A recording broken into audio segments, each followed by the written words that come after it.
Hello everyone, आज हम बात करेंगे panic attack versus anxiety attack. हमने बहुत बार सुना है, बहुत सारे लोगों से सुना है ये टर्म्स, मुझे पैनिक अटैक आ गया, मुझे एंजाइटी अटैक आ गया, पर क्या हमें इसका डिफरेंस पता है? एक्चुअली एंजाइटी अटैक कोई डायग्नोसिस नहीं है, ये कोई डिसऑर्डर नहीं होता, बल्कि एंजाइटी डिसऑर्डर होता है जिसके अंडर पैनिक अटैक्स या पैनिक डिसऑर्डर आते हैं। जैसे कि जनरलाइज्ड एंजाइटी डिसऑर्डर होता है, ऑब्सेसिव कंपल्सिव डिसऑर्डर होता है, सेपरेशन एंजाइटी डिसऑर्डर होता है, सोशल एंजाइटी डिसऑर्डर होता है। और पैनिक अटैक जब बढ़ जाते हैं और रिकरेंट होते हैं और टाइम पे रिकवर नहीं होते तो वो पैनिक डिसऑर्डर की फॉर्म ले लेता है। अब हम बात करेंगे इनका डिफरेंस क्या होता है। पैनिक अटैक हमेशा सडन होता है और उसके पीछे कोई कारण नहीं होता, एक अननोन फियर के कारण अचानक से हो जाता है हमें। लेकिन जो एंजाइटी अटैक है उसमें हमेशा एक रीजन होता है, ट्रिगर्स होते हैं। जो पैनिक अटैक है वो 5 मिनट से लेके 1 घंटा मैक्सिमम रहता है, लेकिन जो एंजाइटी अटैक है हमारा वो कई बार बहुत लंबे समय के लिए रहता है, कुछ दिनों तक भी रह सकता है।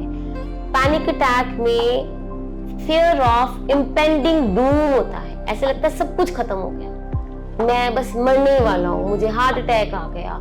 और उसके जो सिम्टम्स होते हैं, फिजिकल सिम्टम्स होते हैं, इतने सिवियर होते हैं कि वो अनटॉलरेबल होते हैं। जैसे कि हार्ट बीट बढ़ना, एकदम से हार्ट अटैक लगना, ऐसे लगना कि मेरा कंट्रोल ही लूज हो गया है, रियलिटी से मैं दूर हो गया हूँ, मुझे कुछ समझ नहीं आ रही है।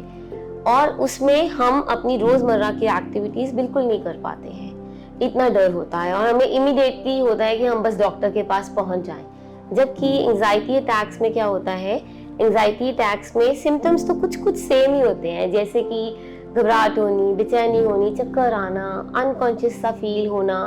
लेकिन इसके जो सिम्टम्स होते हैं वो इतने सिवियर नहीं होते और आप अपनी डे टू डे लाइफ कर रहे होते हो, अपना रोजमर्रा का काम कर रहे होते हो, अपने डेली कोर्स कर रहे होते हो, उसमें कोई इतनी रुकावट नहीं आती। चाहे आपको बेचैनी होती है पर आप अपनी एक्टिविटीज किसी तरीके से कर ही लेते हो।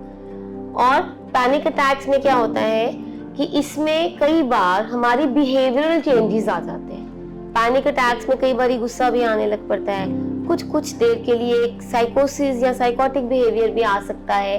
लेकिन एंजाइटी अटैक में हमारे बिहेवियरल चेंजेस नहीं होते।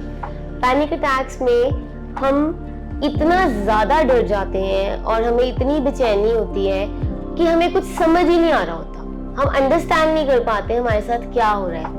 लेकिन एंजाइटी अटैक्स में हमें समझ आ रही होती है, जो हमें फिजिकल चेंजेस हो रहे होते हैं, हमें जो घबराहट बेचैनी कुछ हो रहा होता है, हम कह पाते हैं मुझे एंजाइटी हो रही है, ये जो मुझे हो रहा है ये मेरे बैक ऑफ माइंड में कोई थॉट चल रहा है, इसलिए मुझे बेचैनी हो रही है। अब हम बात करेंगे कि इसको मैनेज कैसे किया जाए, चाहे वो पैनिक अटैक्स है, चाहे वो एंजाइटी अटैक्स है, हमें करना क्या चाहिए।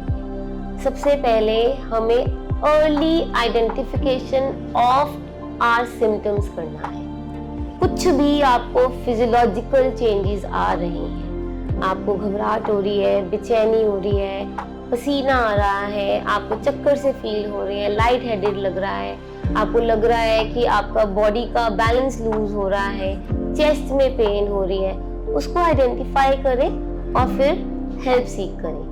सेकेंड इसमें है रीफ्रेम योर थॉट्स। आपको इतने नेगेटिव थॉट्स आ रहे होते हैं, इतने नेगेटिव थॉट्स आ रहे होते हैं कि हम यहाँ हैं और हम कितना आगे पहुंच जाते हैं। अभी हमें बेचैनी हो रही है, हम बिल्कुल एंड तक ही पहुंच जाते हैं, अब मैंने मर जाना है, अब मुझे कुछ हो जाना है। So we need to challenge our thoughts. सबसे पहले हम 4 पॉइंट फॉर्मूला इस पे अप्लाई कर सकते हैं। आइडेंटिफाई योर थॉट्स कि किस सोच के कारण मुझे इतनी बेचैनी हो रही है, एंजाइटी हो रही है। देन चैलेंज योर थॉट्स, ये मैं नहीं हूँ, मेरे बीमार दिमाग की सोच है, ये मेरी प्रॉब्लम का पार्ट है। उसके बाद रिप्लेस योर थॉट, अपनी सोचों को रिप्लेस करें, कुछ और एक्टिविटी कर ले, डीप ब्रीदिंग कर लें, कोई और एक्सरसाइज कर लें। एंड देन रिवॉर्ड योरसेल्फ, अपने आप को पैट करें जब आप उस सिचुएशन से बाहर आ जाते हैं। सबसे इम्पोर्टेंट, हमें खुद को बोलना है कि ये मुझे सिम्टम्स आ रहे हैं, खतरा कोई नहीं है। अपने आप को ये यकीन दिलाना, अपने आप को ये बोलना बहुत इंपॉर्टेंट है। ये एक तरह का मंत्रा है जो अपने मन में आप बोल सकते हो कि इट्स ओके, ये जो मुझे सिम्टम्स आ रही हैं, फिजियोलॉजिकल सिम्टम्स आ रही हैं, ये मेरी एंजाइटी की वजह से है।